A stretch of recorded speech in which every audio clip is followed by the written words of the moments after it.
Bueno, muy buenas noches, estimados docentes en formación. De parte del Departamento de Matemáticas, hemos preparado este nuevo video para el módulo Didáctica de las Matemáticas. Esta vez trabajaremos sobre la unidad 1, Fundamento de la Didáctica de las Matemáticas y su aprendizaje. Les habla el profesor Cristian Severiche, así que empecemos. En Fundamento de la Didáctica trabajaremos generalidades sobre la didáctica, por lo cual la conceptualizaremos, miraremos los principales teóricos que han aportado a ella, unas teorías importantes a mencionar, y también sobre algunos paradigmas de enseñanza que han surgido alrededor de la didáctica. ¿Qué es la didáctica? La didáctica es la ciencia de la educación que estudia e interviene en el proceso de enseñanza-aprendizaje con el fin de conseguir la formación intelectual del educando. Más allá de este concepto, es pensar la didáctica como ciencia, ¿qué tipo de conocimiento produce? Entonces debe haber una pregunta epistemológica la cual nos lleva a producir conocimiento en torno a esta ciencia. Esa pregunta epistemológica es cómo enseñar. Cuando pensamos en cómo enseñar, estamos produciendo conocimiento para esta ciencia. Además, pensar en cómo enseñar significa pensar en qué se va a enseñar, es decir, los contenidos. También a quién vamos a enseñar, el tipo de persona, de estudiante que tendremos. También cuándo. Los momentos deben ser precisos y se deben tener en cuenta. Y es una discusión y una pregunta que se hace la didáctica. ¿Dónde enseñar? Hace referencia al contexto, el lugar en el cual se va a llevar el proceso de aprendizaje. Y en torno a esto, también se lo piensa la didáctica. ¿Y cómo? Pues hace referencia a esas metodologías, estrategias, tácticas, métodos que utilizamos para poder llevar a cabo ese proceso de enseñanza. Esto hace entonces a la didáctica una ciencia teórico-práctica que gira alrededor de esta pregunta: ¿cómo enseñar? Ahora, ¿será importante la edad para desarrollar un proceso de enseñanza? Ok, esto nos lo responde este teórico, Piaget. Piaget hizo un gran aporte, varios aportes para la didáctica, y entre los principales fue la teoría de las etapas del desarrollo. En esta teoría de las etapas de desarrollo, Piaget nos dice que el ser humano, de acuerdo a la edad, tiene unas habilidades cognitivas diferentes que le van a permitir, en cierto modo, aprender un conocimiento, aprender no un contenido como tal, o un conocimiento práctico como una fecha o como la edad, sino hasta qué punto podemos enseñar, a qué nivel podemos aprender. Esto es lo que nos dice las etapas del desarrollo a grosso modo. Y es de allí que surge la importancia de tener en cuenta la edad para desarrollar un proceso de enseñanza. No es lo mismo enseñarle a un niño de 2 años, de 4 años, que a un muchacho de 12, 15 años. Otra reflexión que nos trae es: ¿será importante reconocer qué conocimientos previos trae el estudiante y qué características tiene el contexto para llevar a cabo un proceso de enseñanza? Esto es respondido desde Ausubel, desde la teoría del aprendizaje significativo.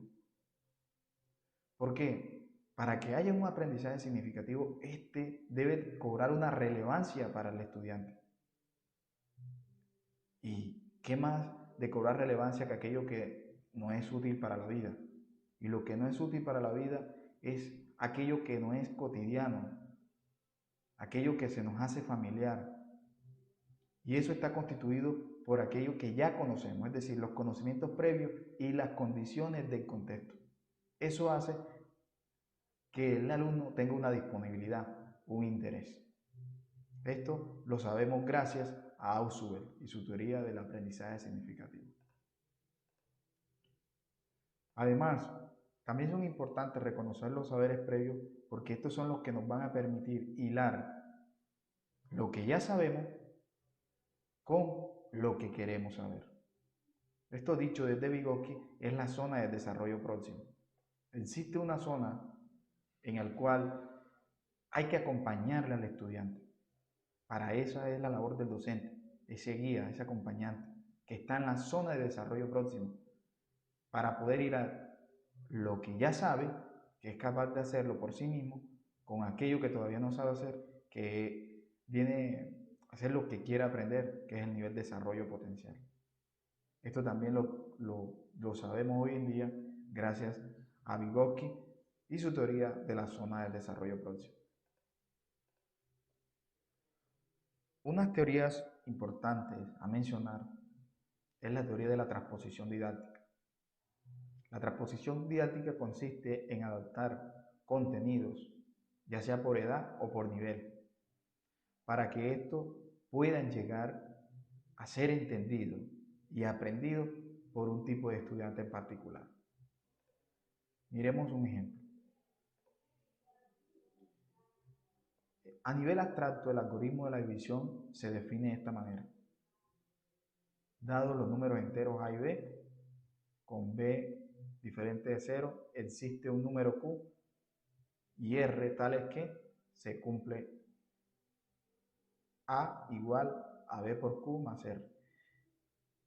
Esto está escrito en un nivel abstracto, porque es la definición abstracta del algoritmo de la división. ¿Cómo podemos llevar esto a estudiantes de distintos grados?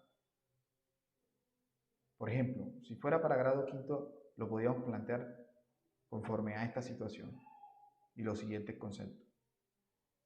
Si se desea conocer el número de baldosas necesarias para cubrir un piso, se calcula el área total del piso y se divide entre el área que cubriría una baldosa. En esta situación es indispensable utilizar el algoritmo de la división para poderlo desarrollar. En este caso entonces A viene a ser el área del piso, que es el dividendo en la división. B es el área de una baldosa, viene a ser el divisor. Q es el número de baldosas, es el cociente, el resultado que queremos encontrar. Y R es un poco de área que sobre, que es el residuo.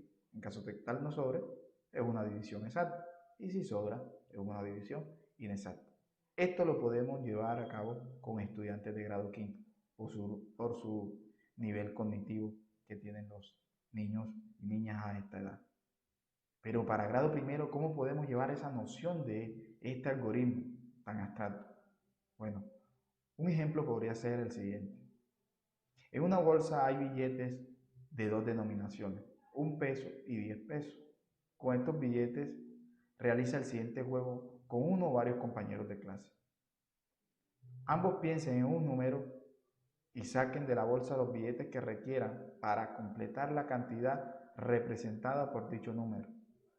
Gana el juego quien forme la cantidad usando el menor número de billetes.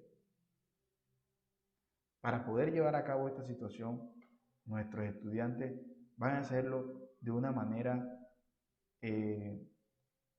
casi involuntaria, porque está siendo guiada por instrucciones del maestro. Ellos están siguiendo instrucciones. Deben hacer, para utilizar el menor número de billetes, dividir la cantidad entre billetes de 10 y el residuo completarlo con billetes de a 1 peso. Entonces, estas dos son situaciones en las cuales se ha llevado a cabo el algoritmo de la división en dos niveles totalmente diferentes. Se ha adaptado los contenidos según la edad y según el nivel cognitivo para que pueda ser llegado a cada uno de nuestros estudiantes. Así que es para recordar la transposición didáctica es un proceso de modificación que sufren los contenidos del saber con la finalidad de adaptarlos a la enseñanza.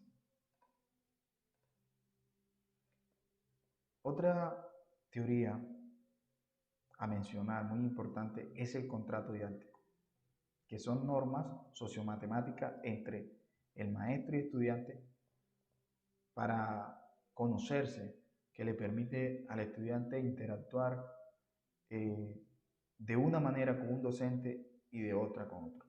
Me voy a explicar. Este es un ejemplo de un contrato didáctico. Algunos son de tipo clásico y otros un tanto más constructivista y apilados a las didácticas activas. Miremos que entre el docente y el estudiante se han pactado algunas normas. Entre ellas está la puntualidad, ambos la tienen, la responsabilidad con las tareas, estar aquí y ahora, el uniforme, celulares apagados, en vibración, respetar la opinión y el uso de la palabra, presentar excusa por falla. Después de 3 fallas se pierde el curso. Para el docente, la puntualidad, responsabilidad con las tareas asignadas, celulares apagados y respetar la opinión y el uso de la palabra. Cuando el docente las menciona y las pone como un acuerdo con sus estudiantes, esto se hace algo intrínseco a la labor y a la interacción entre los dos. Llega el momento en que ya ellos no tienen que decirlo, sino que simplemente lo asumen de manera natural. Otro ejemplo que utilizo mucho con mis estudiantes es el siguiente. Yo en muchas ocasiones les digo, bueno, aquí en mis clases de matemáticas se han venido a equivocar, venimos a equivocarnos. Y junto a partir de esas equivocaciones vamos a aprender las matemáticas. Porque es que no un estudiante, el ser humano, no va a poder aprender si no se equivoca. La persona que no se equivoca es aquella que no lo ha intentado.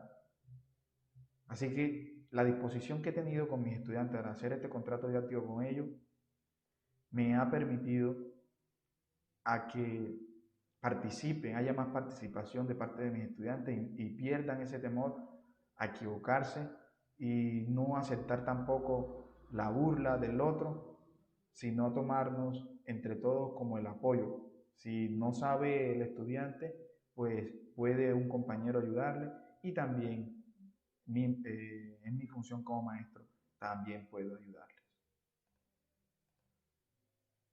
Bueno, vamos a hablar ahora de 2 paradigmas de enseñanza. Un paradigma, en este caso, miremoslo, una fotografía a blanco y negro, los estudiantes están todos en fila, miren la postura del maestro, es todo un doctor del conocimiento, es el que lo sabe todo. Y acá tenemos a una maestra, si podemos ver las dos actitudes totalmente diferentes, esta se ve como más amigable, los estudiantes manipulan las cosas, se forman en grupo, son 2 aulas totalmente diferentes. Porque es que existen distintos paradigmas de enseñanza. En uno está el tradicional y en el otro podríamos encajarlo en una enseñanza activa. Y estos pues tienen distintas características. Por su parte, la escuela tradicional es absolutista del aspecto externo, tiende a la estandarización y a los métodos directivos y autoritarios. En este caso prima la memorización, es dogmática, autoritaria, lo importante aquí son los contenidos y lo que dice la absolutización del aspecto externo es que es una escuela cerrada, es una escuela que solo está para los contenidos y no se permite hablar de lo que pasa en nuestro entorno y alrededor del mundo. Acá el estudiante es un ejecutor de directivas preestablecidas, a lo que diga el profesor. Se limita a la individualidad y a la creatividad. El estudiante es controlado. La relación con el docente es una relación unilateral porque el profesor asume el control como transmisor esencial del conocimiento y no permite una opinión de su estudiante. En cambio, en la enseñanza antigua, como la escuela nueva, ya acá el énfasis de los componentes ya son personales, basados en los intereses de los estudiantes, es un poco más flexible, los métodos son dinámicos y participativos. El rol del estudiante es un papel activo, creador, investigador y experimentador. Se estimula la autonomía personal porque no todo lo sabe el docente y no todo lo que diga el docente está bien dicho, así que hay una autonomía por parte del estudiante para que asuma su proceso de enseñanza y pueda aprender por sí mismo. El sujeto es activo, constructor de su conocimiento, se despierta la creatividad, se prima la reflexión e interés. Esto implica que hay un compromiso del estudiante por su propio proceso de aprendizaje. Y en este caso la relación con el docente-estudiante, es una relación bilateral donde el cual se puede escuchar lo que el estudiante tiene como ideas que se tengan en cuenta para la clase. Y esto es una democratización de la clase, porque no solo el docente es quien la hace, sino también se hace con todos los estudiantes y las características contextuales en donde lleva a cabo. Bueno, eh, esto es lo que tenemos para mencionar sobre los dos distintos paradigmas. Pueden seguir ahondando con los distintos documentos que están dispuestos en la plataforma. Espero que les haya servido este video para guiarlos en su proceso de enseñanza. Chao, nos vemos.